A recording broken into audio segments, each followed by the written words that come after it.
bene wacu njya mu kwicano ndabaramukije Imana yampera umugisha twese kandi twiga ijambo ry'Imana shituzanye z'umusaraba niko kazi nahawe ariko mbere kugira ku icyo vuga kamaze senge Mana yacu mu ijuru Mana nyiri ubushobozi ndagwamagaje ahantu Mana uhawe manure icyatuma ntuba bitujyana n'Imana n'igitsindwe umwe mu wawe agira icyo anyigisha Mana nabwira abantu bazubira ijambo Mana nibagira icyo bumva Mana bagira icyo bahindukako Imana mugisha rero abantu njya biyambe kumva amajambo naho babakeya cyangwa naho yabumwe Mana uzabukoze Mbanje n'ijya kamera ibyo yawe twumwa wacu amen bene wacu Imana ibahezagire mwebwe byumuze ubutumwa ndokuri murabona ko sibeshi ngira bumvize ibyo mbanazanya nawe mujya mwibibonera ntabantu ngira ariko kuba ntabo ngira si ikibazo kidatahutse muri kino gihe ntabwo abantu bashaka kumva ubutumwa tuzaze umusaraba aho dushaka twumviza amahabari y'intambara tujye tubaza ngo mbega intambara igeze he cyangwa biro barwana gute ni bande batsinze cyangwa ni bande bapfuye icyo kintu cy'ikintu abantu bashaka kugira ngo bumve kugira ngo bumve ubutumwa inyigisho zerekeye n'ibyo gushingira Imana intahe iki kintu ntabwo gihari batugire neza kandi niba utabona ngenda yibona kuvuga ubutumwa niri kintu nasanze kigoye tuzaze umusaraba yaba umuntu yadekararaga ati Imana mpa kandi kazi akuvuga ubutumwa ukareke Imana yankunde njyewe nabisaba kuvuga ubutumwa bantu b'Imana ikintu cyoroshye abagusuzugura abagutoka bagira gute abagupinga nuko aho uvuga ngo twebwe byatanguriye ko sinjye bitango sinjye mwambere bibaye ko nababanje ngo byarabayeho noneho rero ndajya gusoma ijambo rimwe tudatinze dusanga mu byakozwe n'intumwa 2003 niba Imana ndituma ngo tuvuge ubutumwa ibishanya ngo tuyishingire intare ndavuga umurongo umwe gusa ahandi uzakoze kandi sivuga ngo umuntu maze data wanjye murahazi aka ikintu cyo nabonye ni ukuri muvuga tumuzaza nk'uko mvuga yemwe atari wo kwizaza abantu ibinyoma ntabo gukora ibitangaza wowe nta n'icyo avuze baducaho birenganira ariko batugire neza natwe urasanga abantu bavuga nk'uko mvuga tutaho gukora ibitangaza ntabwo twumva ariko nta kimana tuzi noneho twumva ahantu avuze ngo uko Pawulo Yesu yamubwiye bantu b'Imana yemwe nizo dusenga Imana mukuru mu bantu b'Imana dushingira Imana intaye tujye kwirwa mu bintu ndafite n'umugongo ni ukuri Imana yanjye yabaje ni ukuri kuba buri umukozi w'Imana ubu ibyo by'Imana barayiparitse bibereye mu bitotsi natangaye aho umuntu yafungura icano ari ibitotsi kandi ugashyiraho ubundi umukozi w'Imana ni ukuri batubarire noneho umuntu uravuze ngo ni byakozwe n'intumwa 23 umurongo wa 11 aravuze ngo iryo joro ry'uwo munsi umwami Yesu amuhagarara hejuru ati humura nk'uko washingiye intahe Yerusalemu niko ukwiye no kuzayishingira intahe i Roma Imana tugire neza murazi Pawulo ko yatanguye mu buzima bwiwe bwari bwo kwicana gusa kwica abantu basenga Imana ariko yabivuze neza aramwawe yaje yiregura nawe nyine umuriro bawumwakije ko nta kuntu uyu muntu wamaze abantu yaza kugira ibyo atubwira bene wacu harimo abantu barimo baduharira mu byo babonye muri 2015 cyangwa mwaka wa 2015 n'umwanya barimo baraduharira muri icyo gihe kacyo gihe twari twarakirenganye ubu niba arakanwa kajya gatukana mu kabari cyangwa kagira gute ubu karimo kakavuga ubutumwa none wowe ukimparurira icyo gihe urafise akaga Paulo nawe abaza avuga ubutumwa ajya aravuga ubutumwa hose bashaka kumwica murazi ukuntu yahamagawe yari umwicanyi ariko murazi ukuntu Yesu yamuhamagaye Sawuli urampegera iki none ahangaha ku murongo rero wa 23 ahangaha ku murongo wa 11 inzada pari zose barazizi ukuntu agiye ahura n'amagorwa mu kuvuga ubutumwa nawe niko yajyaga atesa ababuvuga mbaye Paul nk'umuntu w'umunantesa anziza gusoma ijambo ry'Imana n'ukuri yewe abantu b'Imana ndacyo kandi njya mbona gasanga harimo abantu n'ukuri bazaronka umuriro barawukoreye kandi barawuvunikiye n'ukuri nk'abantu bantanguye mu mwaka wa 2025 ntibarahumeka nta weekend bagira yo kuruhuka ngo nabo baruhuke kundoga none nko umuntu wambwa kujye gihomo yari nomo atazakironka yaragikoreye ariko niwe mwanya niba natuma ngo kuvuga ubutumwa naje kuvuga ubutumwa kubyekeye kubarozi abarozi bihane sikuma itari ko bahari ngende nabarozi ndatumwa cyane tase ni kwere kwihana no kutagira 10 ese icyo cyaho uzahanwa cyuko utatagira 10 uzabuze iki namaboko yabuze yo gukora ni ibintu wabuze Imana njya gusagira 10 mu byitagwaye ariko naho yayibaha nshaka kubikora mu Imana niba gutagira 10 kutagitanga kizabicyaha none umbwira gute wowe niba wanga gushinyira intahe Yesu Kristo kandi ufite ibyo wamushinyamwe intahe ukayigumya nawe wenyine none umbwira iki rero abantu bose bashaka gushinga intahe rero abantu bose bashaka gushingira Imana intahe nawe ujye utangaje ukajya gushinga intahe wajya guca umutwe kandi umubeshyera nyanga bibirwa bicwa bazira ko mwababeshyeye gushinga intahe y'umuntu yo kubeshya ngo akora ibi n'ibi ngo ndari impare nawe kumbura abeshya bagwaye igiturire kujya kwishimira ngo bamwice abantu bubuze mu mpimba kintu z'umusaraba abeshi babazira ubusa abeshi nta byaha bigeze gukora baragiye babeshyerwa niba wamye gushinga intahe yo kujya gucisha umuntu ko gushinga intahe y'ibyo Imana dukoreye birimo batunanira gushinga intahe tuvuga uko Imana ikora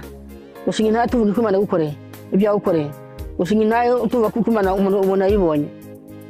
nka ndi byinshi navuga byo gushingira Imana intahe Mana sinijyo haza nk'ibimenyetso nk'umunani cyangwa 10 maze kubona Imana yankoreye ntarakizwa ndavuga ngo reka ndamurondere none hari byinshi turahura nabyo kumbi arikushake bw'Imana ndibambira ngo urasenga udakijwe ariko hari ingeso yakubanye mw'imbata udashaka kwikuramwo ingeso ufise udashaka kwihana ariko urashaka ngo Imana kugire neza kandi uvuga Imana ikindi rero nuko niyo mushengero bamagaye abihana usanga muri murakanura amaso mureba intama ngo mureko wari wagukango yihane kandi nawe ufise ibyawe urabyicaranyaho aho gasaka kusengera abihanye wowe utajyanye ngo bagusengere bagutwenga waba wishujuguje ku ntama yewe ese kuzuza ku ntama ari ukaboka uyu mwami Yesu akaza ku ijuru byagutwara iki kubera ko mamaga abantu ngo nibaze bihane ntabwo hari ibyo tukuzi ko utihana ninde se waguruka ndakuzi ko ndaza ku ijoro ndakuzi kudoga none wavuga ngo abantu baguke bihane kandi nzi byo nkora ngese nagwajya he kandi nawe turabyihana twebwe tuzi ibintu tuzagwa abantu Imana ngurayizi uyizi gutese mwahuriye cyangwa mwahuriye nayo kuki niyo muvuga ngo Imana wayize uzagare n'icyatumye uyimenya ushingira abantu intahe njyewe Imana ndayibonye ku by'umuntu aho biza bigaragara ndafite ibintu 10 maze kubona Imana yankoreye kubona yani niyo nkiguma nkuko narindi n'uyu mwanya njyewe simagiriho baranyishe cyangwa se inzara nuko ariko uyu mwami Yesu twe tubushinga intahe ibyo yakoze none nka rero umva ko umwami Yesu yagaze hejuru ya Pawulo abo bwati ntutinye kuryo washingiye intahe Yesu arimo abari uza no kwishingira i Roma mwabantu twabushinga intahe kwere kuva ko Yesu agira neza kuva ko umwami Imana akomeye kuva ko umwami Imana akiza indwara kuva ko umwami Imana akura abantu mu bukene kuva ko umwami Imana Yesu we aturerera abana turabapfakazi biratangaje ko kumva umwana ufite se yarwara nkwashi ariko umwana w'umupfakazi bwa busa arya bya bindi bidatomo yarya ugasanga umwana n'ikibonge none Yesu Imana ibaturereye Imana irinda abana bapfakazi ko barwara bwaki ntujya mubona mwabantu b'Imana muto kwise ariko ugasanga abana b'abakene abana b'abagwiza atunga barimo bajya kubatora ibikindakinda harimo abasanga ntacyo babuze barahinga bakeza baratunze bafise ibikindiki aho ugasanga harimo abarwaye ubuzonza harimo abarwaye inzara ntujya mubona ukabya mu matama ariko umwana upfakazi akabaho bagize se ngindo duturera si Imana yo mwijuru Imana yo mwijuru iturera abana nituma biga bakarangiza hewe kayoboka mwabantu b'Imana baze tugashinga Imana ntahe ngenda ishinga intahe kuri ahantu naho nyine bitoroshye bantu b'Imana yego ntibyoroshye ariko kubyo mumaze kubona Imana ikora Imana irakomeye ngiye kuba ngiye Imana irakomeye yo munya abantu bambiga barenze 50 hejuru ya 50 n'urukure iyo mbivuze wavuga ngo kwishyira hejuru tanu kugira ngo yenda bamhoya ndabizwa nkubizi ariko abankurikirana bo banaza kwijoro cyane ku mutaga barazi ko yego kabisa peraje ntabeshya kweye kabisa ariko wowe uri murapinga ugapinga ubutumwa bw'abandi bantu nandi kintu nabonye niba wanze kumvishaho ubutumwa bw'undi muntu reka kumutukana n'Imana ngo uragapfana iyo Mana yanyu izo mana zanyu ngo mubeshyera sha reka wo kubyumva cyangwa se urengeye cyo no kutamwumviza nyine ariko umwihorere reka kumutukana n'Imana yewe uzama zamini z'Imana z'ibinyoma uzama zivuga ibidasohoka ngo n'Imana nyabaki mbatobare no kuri benshi twaza musaraba ariko ndavuze ngo twese nibuze dushinga Imana ntahe nta waba cyashingira Imana ntahe bantu b'Imana ngenda babwire bantu b'Imana naho waba turajya mu Buraya uzabujyamwo cyangwa se ntunabujyemo Imana ikaguhera umugisha aho uri kandi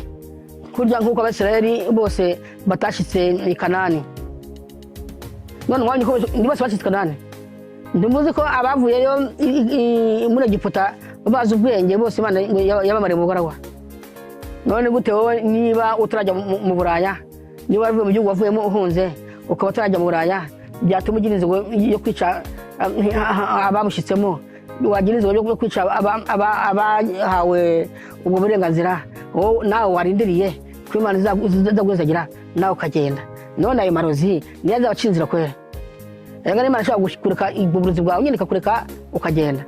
ariko ukazahangayika uri muno niba ngo bahangayitse bari mu Buraya tuzanye umusaraba ko batababwira amabanga ni benshi bagowe bari mu Buraya bantu b'Imana barahari bagowe bari mu Buraya kandi barabishitsemo mbekere kunyica ubusa cyangwa mwice n'abandi ubusa nako ndazi ko izi ngwara zinyinyi zifise Imana tubare ariko umwanzo icyanze cyo kugura nama gogo yose ni Bibiliya kubwira abantu ubutumwa sibona rero kandi n'ababibora nabo baravuga turimo turagenshi tuzaza umusaraba Pawulo abwirwa ngo uko washinga intahe i Yerusalemu wishingira ni Roma nanjye ndimo ndayishingira intahe hano muri Australia ndashingira intahe ko yangiriye neza n'ibindi byinshi yankoreye bantu b'Imana kandi naho naba ngiri mu bigeragezo ntacyo yakoze yamvanyemo iracyavana no muri bingiye Imana tugire neza dushingiye intahe y'Imana dukoreye niba warwaye gakira gishingiye intahe niba yarakuye mu nzara ishinye ntahe yarakuvanye mu buraya kushya mu Afurika mu buraya ishinye ntahe ndazi ko ishitse mu buraya utandukanye n'inzara ariko udafite Imana inzara yakwicira muno kandi buraya urabwezemo batugire neza muri kwa gushinye ntahe bagire neza aho mukirwa kukumbuga nguruka bumenyi mutukana n'ukuri none aho kanwa ko gutukana ndikavuga ubutumwa tibyakunda wowe ufise kamera kwavuze icano wafunguje kube kitashyiraho ibyahimbura abantu batugire neza nyine kinanje kubabwira cyuza n'umusaraba dushingiye indaye iby'Imana yakoze iby'Imana yakoze ahagenze nzabwira n'ahandi ukuntu Imana ikora ariko ntacyo kamaze tumenye aho hantu aho uri hose shigira intaye Imana niba abantu bamaze niba wowe umaze imyaka 30 cyangwa 40 nturapfa nturanarwara nturanapfusha ari n'abandi rero uzi batakiriho bapfuye cyangwa bapfushije cyangwa bari mu ngwana runaka ariko wowe nta ngwana wigera ubona nazo ko tutashima Imana ibyo nyine gusa ugiye mu barabara ugasanga abandi harimo abapfiriyemo wowe uragiye uratashye ngani iki kinini yagishimira Imana ushinge kuba ndende muri barabara kuba ngewe ntariguyemo kicyo gene ntagishimira Imana abantu Imana turashimira Imana mu kintu cyose iba yakoze Imana tugire neza yari cyo nanije kubakangurira Paulo abwirwa ngo uko washingiye intaye Yerusalemu wishingiye ni Roma ni Imana dusaba ni Imana ibishaka twishingiye intaye iba yakoze kugira ngo biremesha abandi bagisigaye bakirindiriye ko Imana bagira neza nge ndashima Imana ko ibyangura n'ibishye cyane tuzagize umusaraba naho ndakwirwa ndabivuga amazina ko umwanya urahari nzabivuga iby'Imana yankoreye Imana tugire neza Mana yacu uri mu ijuru Mana nyir'ubushobozi Mana ushimwe eka iri jambo rigira ikimazi abantu iri jambo rigire icyo rimarira abantu abazaryumva Mana kandi mpere umugisha ujye unkamera n'abazaryumva ubutumwa mbanazanye Mana tugizwe rya Yesu Kristo wacu amen.